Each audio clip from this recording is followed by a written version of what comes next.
할렐루야 성도 여러분, 반갑습니다. 8월 6일 금요일 말씀 묵상입니다. 오늘 본문은 사사기 2장 1절로 10절의 말씀입니다. 함께 성경을 읽으십시다.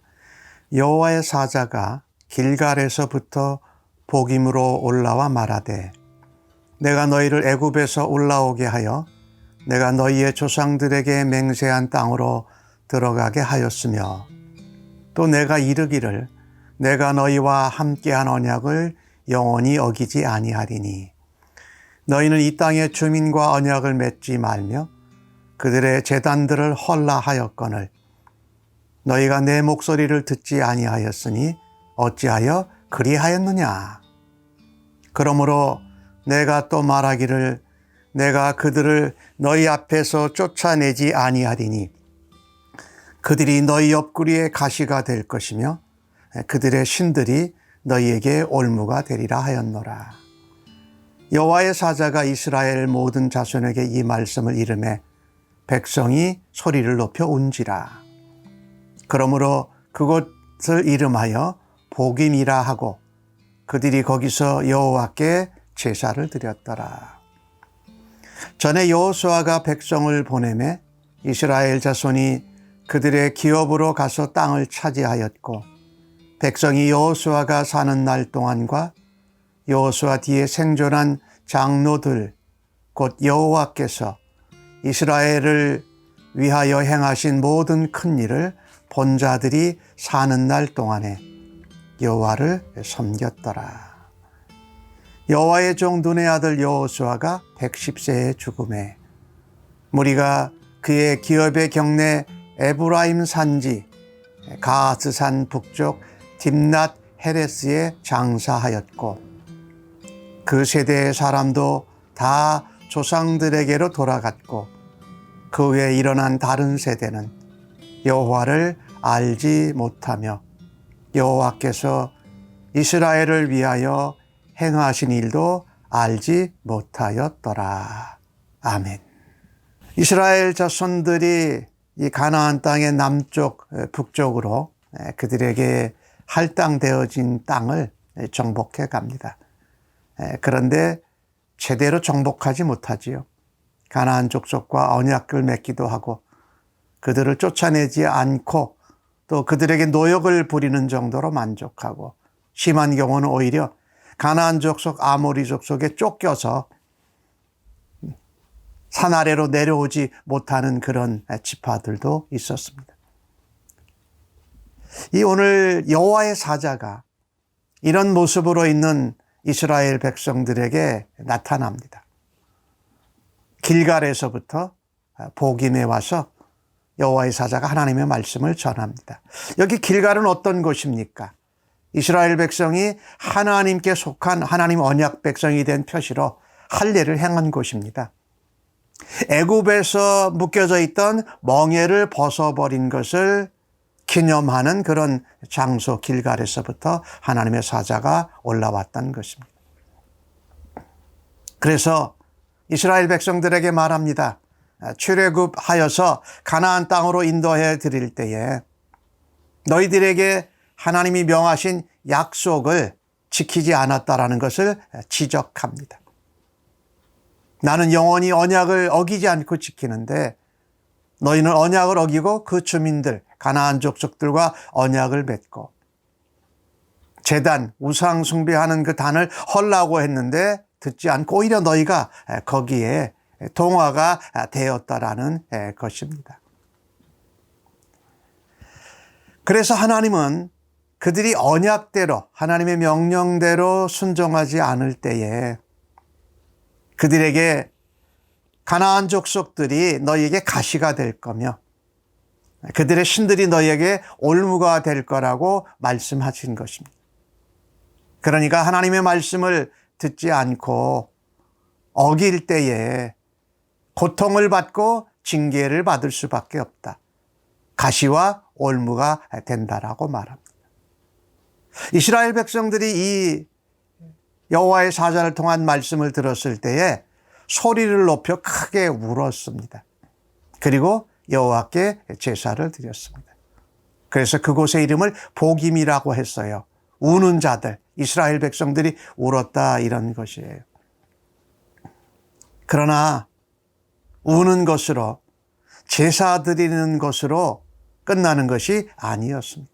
더 중요한 것은 하나님의 말씀을 온전히 지키는 것이고 하나님과의 언약을 다시금 순종하고 돌아가는 것입니다.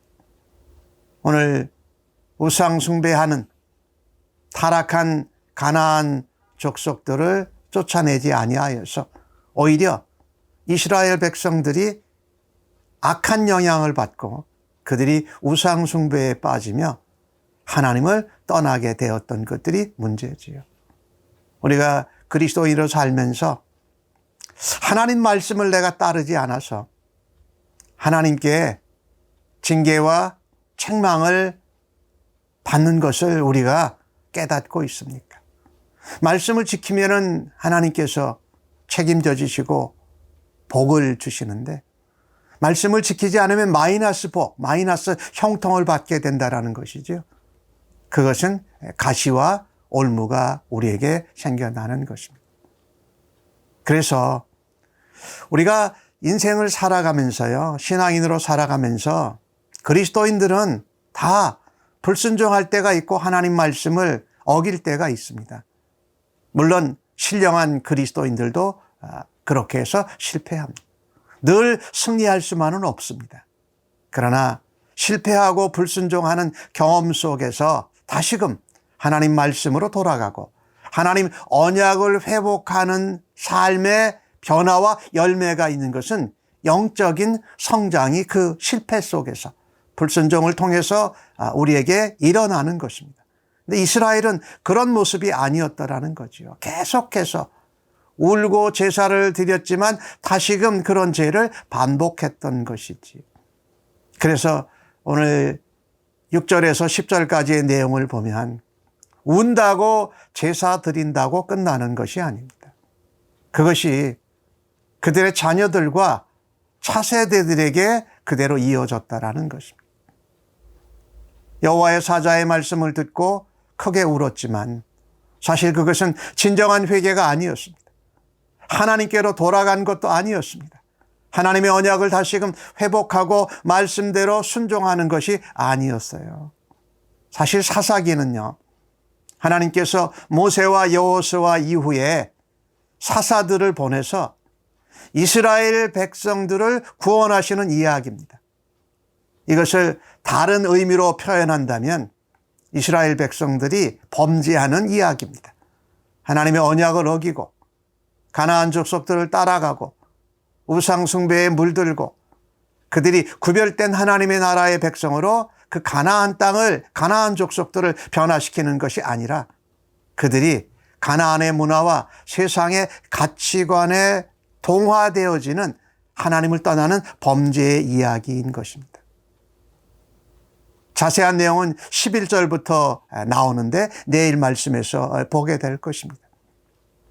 복임에서 크게 실컷 울고 하나님 앞에 제사를 드렸지만 진정으로 회개하지 못했습니다. 여전히 범죄하는 것입니다. 그런데 오늘 주신 말씀 6절에서 보면 그 이후의 세대들은 하나님을 여호와를 알지 못했습니다. 여호와께서 행하신 일도 듣지 못했습니다. 그러니 이스라엘 이 세대가 사실 모세와 함께 떠난 출애굽 1세대, 여호수아와 함께 가나안 땅에 들어간 출애굽 2세대, 지금 사사들이 나타나기 시작하는 시대는 출애굽 3세대인 것이지요. 그 여호수아와 함께 있던 세대는 여호와를 사는 날 동안에 섬겼더라라고 합니다. 그런데 3세대는 그것조차도 모르는 것입니다. 무엇에 실패한 것입니까? 1세대, 2세대가 그 3세대에게 하나님을 알고 하나님의 언약과 말씀을 따르는 신앙 교육을, 신앙의 유산을 물려주지 못한 겁니다. 하나님이 어떻게 애굽에서부터 이 가나안 땅까지 인도하신 그 역사, 신앙 역사도 교육을 제대로 하지 못한 것입니다.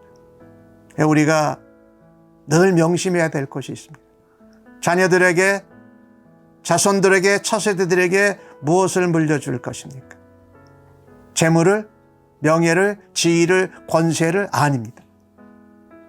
오늘 이 본문을 통해서 우리가 반드시 우리가 그들에게 훈련을 시켜주고 우리가 유산으로 남겨줘야 될 것은 하나님을 믿는 신앙입니다. 하나님의 언약과 하나님의 말씀을 따를 때에 오히려 그들이 복을 받고 형통하는 신앙의 유산을 물려주는 것이 가장 소중한 줄로 믿습니다. 우리들이 그리스도인으로 살아오면서 우리의 자녀들, 우리의 손자, 손녀들에게 그런 신앙의 훈련, 신앙의 유산, 하나님의 역사에 대한 체험들을 전수할 수 있는 그런 부모님들, 또 그런 조부모님들이 되시기를 예수님의 이름으로 간절히 축복합니다. 지금도 늦지 않았습니다. 우리가 살아있는 동안에 우리가 하나님 앞에 불순종하고 실패한 그 가운데서도 영적으로 우리가 성장하고 영적으로 성숙하게 하신 하나님, 그분을 우리의 자녀들에게, 우리의 또 후손들에게 전하는 일을 열심히 감당하는 주의 백성들 되시기를 간절히 바랍니다. 아멘. 하나님, 저희의 잘못에 대해서 후회로 그치지 않고 크게 울은 것으로 그치지 않기를 원합니다. 또한 제사와 예배를 드린 것으로도 멈추지 않기를 원합니다.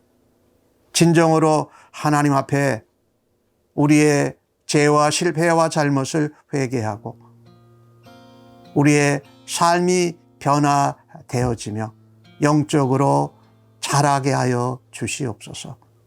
또한 그 모습을, 그 유산을 사랑하는 자녀들, 후손들에게 아름다운 신앙의 유산과 하나님의 역사와 신앙의 체험을 물려주는 저희들 되기를 간절히 소원합니다.